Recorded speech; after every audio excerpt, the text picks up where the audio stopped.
Coming up next on Arizona Horizon, a special counsel is named to investigate Russian influence on the 2016 U.S. election.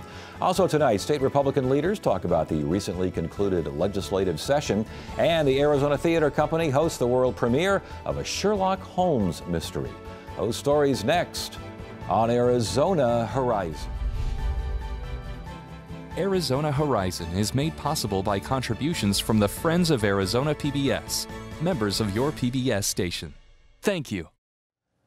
Good evening and welcome to Arizona Horizon. I'm Ted Simons. The court fight over a West Valley casino is over. This after the Tohono O'odham Nation and the state of Arizona settled a long-standing lawsuit over the tribe's casino near Glendale. Settlement allows the tribe to run full-fledged gambling and sell alcohol at the casino, with the stipulation that the tribe will not open more casinos in the Phoenix area. The settlement must be approved by the U.S. Department of Interior, which has 45 days to look the deal over. The agreement is seen as a precursor to negotiations for an amended state gaming compact with Arizona tribes. And the Justice Department today appointed a special counsel to oversee the investigation into Russian interference in the 2016 presidential election. U.S. Deputy Attorney Rod Rosenstein announced that former FBI Director Robert Mueller will run that investigation. Now, today's announcement follows reports by the New York Times that former FBI Director James Comey was asked by President Trump to, quote, let go of an investigation into former National Security Advisor Michael Flynn. Did the president's request amount to obstruction of justice? We asked former U.S. Attorney for Arizona, Paul Charlton. Good to see you again. Thanks for joining us. Thanks for having me, Ted. Well, I want to get to that question in a second here, but I mean, things are changing rapidly. Just this afternoon, this special counsel is named by the Justice Department. Your thoughts on this move? I think it's the right thing to do. Bob Mueller is a straight shooter, former Marine, former career prosecutor, former U.S. attorney, and former director of the FBI. No one knows this process better. He cuts square corners.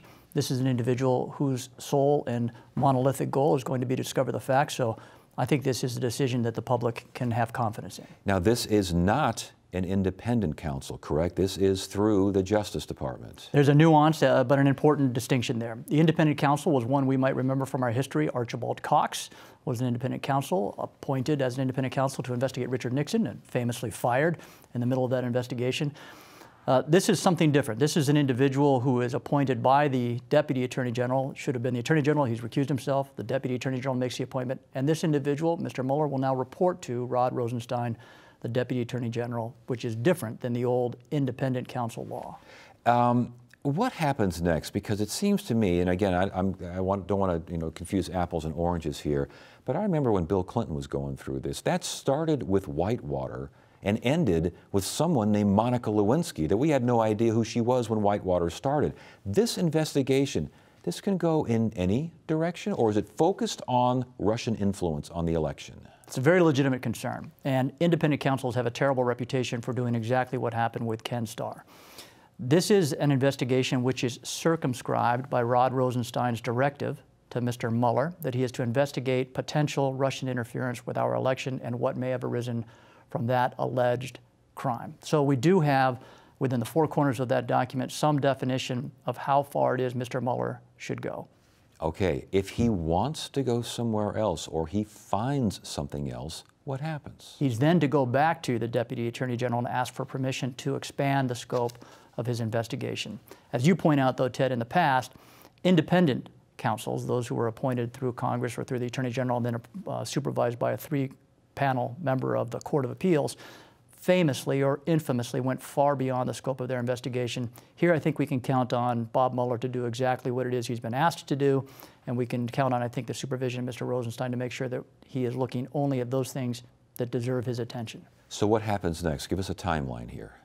There is no specific timeline, except that we know that Mr. Mueller, who was a partner in a large law firm, has resigned that position. He's now going to take a public salary.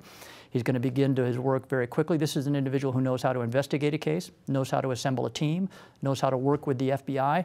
And if these kinds of cases can be done quickly, and not all of them can, this is a guy who can do it as fast as is feasible. Now, let's move on to the firing of the FBI director. Now, could that have been included in this investigation, or no? That has nothing to do with the, unless they find a connection, correct? We don't yet know the answer to that question. We'll have to see. The facts will lead Bob Mueller where they lead him. I know that sounds very simple, but it is an important determination for him to make. As he begins to look at Russian interference with our democratic process, it may indeed lead to the reason for Mr. Comey's firing. And as I say, Bob Mueller is the kind of individual who, if that's where the facts take him, he'll follow them there. Okay, let's stick now with Comey. The New York Times president asks the FBI director at the time to, quote, let the probe go, let this investigation go. What do you make of that? Well, here's what I know. Jim Comey is a man with an impeccable reputation and extraordinary credibility. If, in fact, the facts are as the news has reported them, then there is a significant problem, and there is an opportunity and perhaps an obligation for the independent counsel, for the special counsel, to take a look at those facts. We don't yet know all the facts, though. It's going to be very important to know exactly what happened. It's going to be very important to see what those memoranda look like. And now that we have a special counsel, whether or not Jim Comey wants to or will be able to testify publicly about what happened with the president is going to be called into question. Interesting. The president saying that just in and of itself, could that be a question of obstruction of justice, or the fact that he fired the FBI director afterward? How does that play into this? Prosecutors who look at those statutes are going to have to consider a couple of very important things. Number one is, what was the president's state of mind? What did he intend when he made that statement, if he made that statement? And the second is, you will have to put it in the context of the chronology, Ted. What happened first? When did Sally Yates come to the White House and warn the White House about potential issues with regards to Mr. Flynn? When did the president ask Mr. Comey for his loyalty? When did the president say that he wanted Mr. Comey to give Mr. Flynn a pass? All of those, if they are facts, they've only been reported in the press. We don't know that they're facts yet. All of those, in terms of the chronology, will be very important to a prosecutor so as to assist them in determining what the president meant if he said those words. Yeah, because it sounds like intent is key from what you just said. He could know that firing the FBI director might raise some hackles and raise some eyebrows. But if he knows that firing the FBI director means an end to the investigation, or means some sort of punitive action because you didn't that's a whole different thing. It is. That's apples and oranges. One is very serious. One could be something that a president does in the ordinary course of the exercise of his discretion. We'll just have to see where the facts lead us. Okay, so, and real quickly, obstruction of justice is what? Impeding, obstructing? It's impeding or slowing an investigation. There are a number of statutes that fall into that sort of definition. Here there was an FBI investigation, clearly. Here there any attempts to try to slow or impede that investigation, if you do so intentionally, can be obstruction of justice. The other big hurdle, Ted, that people need to remember is that it's yet to be decided by the U.S. Supreme Court whether or not a sitting president can be prosecuted for an offense. So even if one were to determine that there was obstruction of justice here, whether or not a sitting president can be prosecuted is a question. The Constitution allows for a kind of prosecution, and we call that impeachment. Right. So you'll remember Ken Starr, who did his investigation, eventually turned his evidence over to the House and then to the Senate. So that's how this could play out, and we'll just have to, again, watch how Bob Mueller handles this investigation. And the House tries and the Senate convicts, as we all learned back in Watergate and even Evan Mecham days here in Arizona. So real quickly, those memos, the Comey memos, a memo, does that hold up in court? It's difficult to introduce a memorandum as a piece of evidence, but as a contemporaneous reflection of someone's memory, it is important and powerful, because it shows that someone is doing their very best to remember something that caused them concern. If that memo exists, if that memo says what the news reports it says, it's a troubling fact. All right. Ever seen anything like this? Not even Watergate seems to sound familiar with this, and certainly not the pace with which we're seeing the facts develop here. All right. It's good to have you here. Thanks for joining us. We appreciate it. Thanks for having me, Ted. This is Arizona Horizon. Up next, we talk to Republican leaders about the just completed legislative session. Hi, I'm Paula Kerger. I hear from so many of you that watching great British dramas like Downton Abbey, Sherlock, and Call the Midwife is a wonderful escape from the stresses of daily life. You've told me they transport you to another time and place. Please, donate to this PBS station to keep these stories available for you and everyone, now and for generations to come. Support great drama. Support this PBS station.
Monday, we heard from Democratic leaders on the 2017 legislative session. Tonight, it's the Republicans' turn. We welcome Senate President Steve Yarborough and House Speaker J.D. Mesnard to Arizona Horizon. Good to see you both here. Thanks for joining us. Good to be here. Thoughts on the session overall? Very good. Why? Very positive. We passed a great budget. We did some wonderful things for K-12 public education and for the universities, and we're pretty excited about that. Speaker, again, 30,000-foot view, your thoughts? Well, the president's right. The budget was solid. We got the legislature and the governor to come to that sweet spot in the middle. We passed some big legislation this session, and at times wasn't easy, but something we can look back and be proud of. One of the more emotional issues of the session were, again, the vouchers, the ESA, the scholarship accounts. Why, again, are these good for Arizona? Well, my view is that the angst is misplaced. They are really rather modest, and they simply are going to give more parents an opportunity to choose the educational circumstance that they feel is best for their child. I think that's a positive. But the Democrats were here and they said it helps wealthy families who could otherwise, these are folks who could otherwise attend private schools. I'm not yet convinced that that's accurate, because they make a point that a lot of the kids are coming out of A and B schools currently with the existing program, but those are significantly disabled students, and they just happen to be coming from those areas. I don't think that's the way it'll play out ultimately. So when the critics say this is a massive distribution from the have-nots to the haves, you say? Well, it's just the evidence doesn't bear that out. As the president said, it's been a narrower program up until now. We'll see over the coming years, now that the eligibility has been expanded to everybody with caps on the number that can actually get a scholarship. I think if it plays out the way they say, there'll be some response, but most of us don't see it playing out that way. Do you understand why so many people were as upset as they were over this? I think that they see this as some sort of omen or something, that this is an attack on public education, and it is not. I support district schools, charter schools, home schools, private schools, the whole gamut, really. And so I think it's unfair to say that just because we support ESAs, that we don't support public education. The budget is a good indicator that we, in fact, do. Do you understand why there was such a hue and cry over this? I do, but I also think that resisting school choice or educational choice by parents is just in the DNA of some folks. And I think that's unfortunate, but I understand it. But they would say that it's in the DNA of some folks to take that money out of public education and put it to private. So I'm sure that they would, but I just believe the evidence will demonstrate that this is going to be good for academic achievement for students. Teacher pay, 1% pay raise or a stipend, whatever you want to call it there, good enough? Well, we would have liked to do more, but we had to, we were committed to a structurally balanced budget and to one that was going to have cash left over at the end. That was what we were able to do. We come back and we'll do another 1% in the next budget, and then we'll see where we can go from there.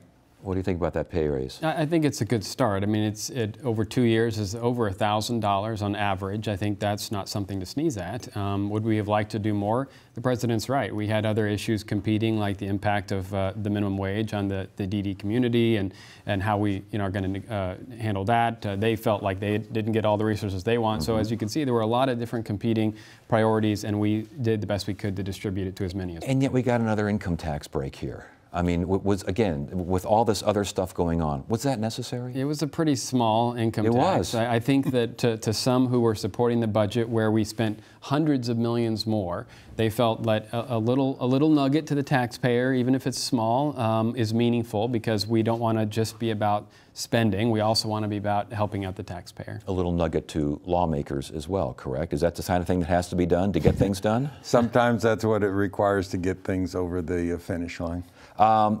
The K-12 capital projects, it didn't seem like there was any restoration for the cuts to soft capital. I know we got $17 million for repairs, $63 million for new construction. You also got a lawsuit. You just got finished dealing with Prop 123. Now you got this coming down the pike. When is that going to be addressed? Well, I think that will be a story that will take quite a while to play out, and we'll have to see if there is actually any merit to this on a legal basis. But we certainly do, we're sensitive to this. I mean, we put $17 million more into capital for repairs, and as you indicated, between 2 years, over $100 million for basically 6 new campuses. So we're doing what we can. And yet that money is up to, like, depending on who you talk to, $2 to $4 billion since 2009. When is that restoration going to happen? Well, and the President and I at the beginning of session were raising the red flag about the possibility of a lawsuit, and I think the additional capital investment that's in this budget shows that we're trying to remedy that. I don't know if it's quite the $4 billion number, but obviously there's something, and we're going to have to look at it, and I'm sure it'll play out over the coming years. Prop 301, the sales tax for public education, that was not addressed either. How come? Well, it doesn't expire for another 3 or 4 years. So, and either way, even if we were going to put it on the 2018 ballot, this session, next session, either way it gets you to the 2018 ballot. I'm skeptical we'd do it that soon, but between 2018 or 2020, I think you'll see a lot of support for extending it. You think you'll see some support? I mean, extending it or extending it to a full cent, because it's not a full cent right now? I wouldn't want to predict that, but I certainly would predict extending it. I just don't know whether it's going to increase, because the difference between 1 cent and 6/10 of a cent is a very substantial difference. Yes, it is. All right, before you go, we know that you're very happy with the way things turned out. Was there one disappointment for you? No, not really. We weren't sure we were going to get the increase in the TANF term, and we didn't know for sure we'd get the consolidated elections, but we were able to pull all of those off at the end. I'm not sure it's a good thing if a lawmaker says he's not upset about anything. Are you not upset about anything? Well, I think where we ended up was good. If next year we can do it in a slightly shorter period of time, that will be even better. The time period. All right. Good to have you both here, and thank you both for joining us throughout the session. We do appreciate it. You bet. Good to meet you. Thanks, Ted.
We want to hear from you. Submit your questions, comments, and concerns via email at arizonahorizon@asu.edu. Get the inside scoop on what's happening at Arizona PBS. Become an insider. You'll receive weekly updates on the most anticipated upcoming programs and events. Get the insider delivered to your email inbox. Visit azpbs.org to sign up today. The season finale for the Arizona Theater Company is the world premiere of Holmes and Watson, a Sherlock Holmes mystery. The production is also the last show for artistic director David Ira Goldstein, who's been with the company for over 2 decades. Joining us now is Mr. Goldstein, and Holmes and Watson cast member Stephen D'Ambrose. Good to have you both here. Thanks for joining us. Great to see you again. All right, I'm going to be careful here. Oh, okay. Because I've seen this. I went to see this last weekend, and I want to give it away because this is very well done. This is a fun night. But does the world need another Sherlock Holmes mystery? Didn't I just see an ad with Benedict Cumberbatch on your channel? I don't recall. I can't remember. I don't recall. You know, Jeffrey Hatcher was talking to me about that, and he said it's like every 10 years. Sherlock Holmes is one of the most iconic characters. And whether it was the 40s and it was Basil Rathbone Yes. and Jeremy Brett in the 70s and now Cumberbatch, there's something about that relationship that continually intrigues. And as far as the stories, why are the stories so successful? Do we put ourselves in Sherlock Holmes's place? Do we identify with the criminal? Are we just the third person and watching the whole? Why are they so successful? Well, there was a student matinee just the other day. There was a young man wearing a deerstalker and a cape to the show. Yes. So, yes, everybody loves a good mystery, you know. Sitting there watching, trying, I don't know if you did, try to figure it out. Oh, of course. While it's going on. Yes. Who's the real Holmes, who's not. There's something wonderful about that, and especially nowadays to be taken out of what's going on. Oh, yeah. You know? And I think there's a sense of completion about a mystery. 90 minutes after it started, you knew the end. Yes, that's true. Now, you don't know what the end will be with Robert Mueller and his special counsel. We still have to wait. Yes. But you know with a mystery, you know when you get to that last chapter or you get to those last 5 minutes. You know, sense of completion. I can go this far on this. There seems to be more than one Sherlock Holmes in this particular production. When you're casting Sherlock Holmes, does it have to be? I mean, you can't have certain people play the role. No, they all had to be over 6 feet, and they all had to be lean. But beyond that, I don't want to give it away. Right. But we can just say that it revolves around the fact that it's after Reichenbach falls. Holmes is supposedly dead, has been gone for 3 years, and Watson has been traveling the world debunking all these different people who claim to be him, and he gets this telegram saying there are 3 people being kept in an asylum off the coast of Scotland who all claim to be Sherlock Holmes. Yeah. And so that's where the line's out. And this is a world premiere now. You can't go back and look at how so-and-so did such and such. I mean, talk about the challenges of putting on a world premiere production. Oh, the challenges are mainly for the playwright. Jeffrey Hatcher, who was the playwright, was there with us in rehearsals. A lot of rewriting went on. Is that difficult for an actor, though? I mean, it would seem like it would be difficult. You got everything all figured out, and now all of a sudden here he comes saying, oh no, we're doing it this way now. It depends upon the changes. I mean, if you have a monologue that you're doing and you've learned it, and suddenly he wants to switch things around or take something out, you kind of go, you got to get your brain around it again. Otherwise, it's wonderful to have the playwright in the rehearsal. And Jeffrey's fabulous about listening to suggestions from an actor or from David about how things work. There were, he had written no fights in the play. And at one point, David said to him, you kind of want to have the fight, yeah, you know? A little rock'em sock'em going yeah, on. You want a little... And we do. Yes. We do. Again, from your perspective, a world premiere production. I love it. It's the favorite thing I've done. You know, Arizona Theater Company, before I got here in '92, in their first 25 years had only done one world premiere, and I take it as a point of pride that we've done at least one a year since I've been here. It brings you the closest you can be to the generative act of creating theater. We're all interpretive artists, whether you're a designer, a director, an actor. Only the playwright is there with that empty sheet of paper and goes, I've got an idea for a play, and that's exciting. When you first read the play, were you surprised at the ending? I didn't understand it.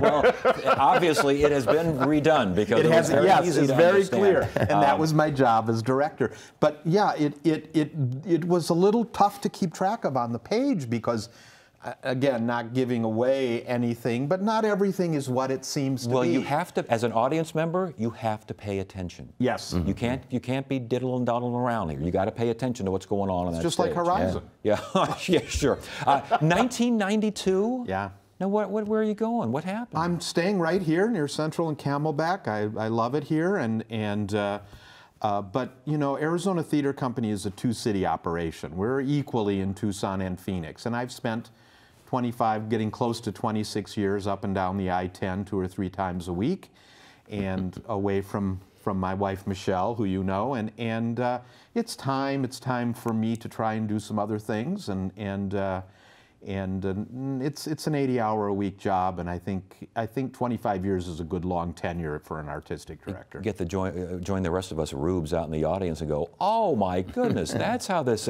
From an actor's point of view, I got about a minute left here. From an actor's point of view, the state of theater in Arizona, what do you think?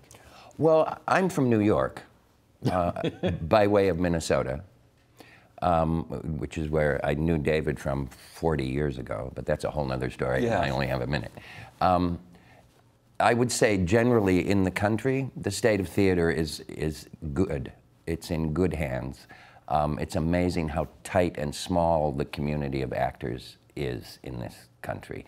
I mean, you run into people all the time that you haven't seen in 10 years, and you're suddenly in the cast with them. And, Can I slip this in 10 seconds? Yes. 41 years ago, we appeared in a play together called Holmes and Moriarty. I played Dr. Watson, and he played Sherlock Holmes. Holy smokes. And the director of that play showed up opening night last Saturday. That's right, Bill Partland, yeah. My goodness gracious. Well, congratulations on a successful performance and a successful, to everything. It was a lot of fun, and you've had a great career. Congratulations. Thank you, Ted, and you've always been so supportive of ATC. Good to have you both here. Thanks for joining us. Thank you, Ted. That is it for now. I'm Ted Simons. Thank you so much for joining us. You have a great evening.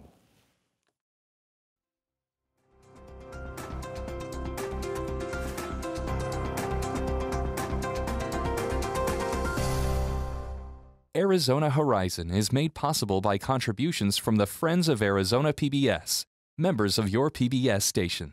Thank you.